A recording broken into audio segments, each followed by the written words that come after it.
In today's video, I'm going to teach you how to add printer margins to a layered PDF file using Adobe Acrobat.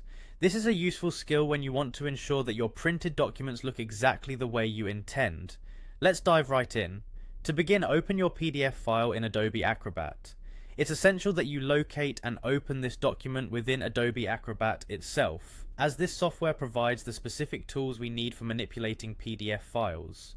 Once you have the PDF open, you'll notice a global toolbar at the top of the screen. Direct your attention there and click on Edit.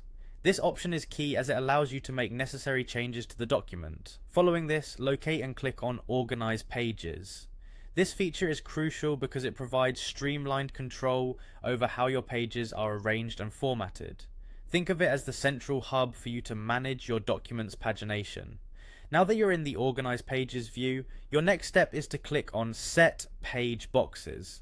This option might sound a bit technical, but essentially it's where we'll define the specific size and shape of your document's pages. Within the Page Boxes dialog, you will find a section labeled Page Boxes. Here, it's important to set the units from whatever they are currently to inches. Setting this to inches gives you a standardized unit of measurement, which is particularly beneficial when printing, as most printers are configured based on the imperial system. Next, we'll move to the Change Page Size section. In this area, select Custom as your page size option. Doing this allows you to input specific dimensions for the width and height of your pages, tailoring them to your printer's requirements or your personal preferences. Set these dimensions thoughtfully, thinking about how you want the final document to appear. Now you'll see a section labeled Page Range. Within this section, select All. By choosing all, you ensure that these changes apply uniformly across every page within your PDF document.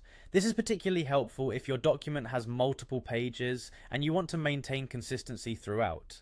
Finally, you'll seal in all of these adjustments by clicking on OK.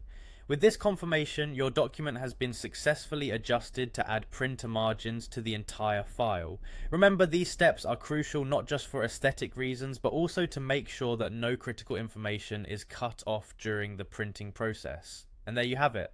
By following these steps, you've added printer margins to your PDF file using Adobe Acrobat. This process ensures that your printed documents maintain their integrity and look as polished as possible.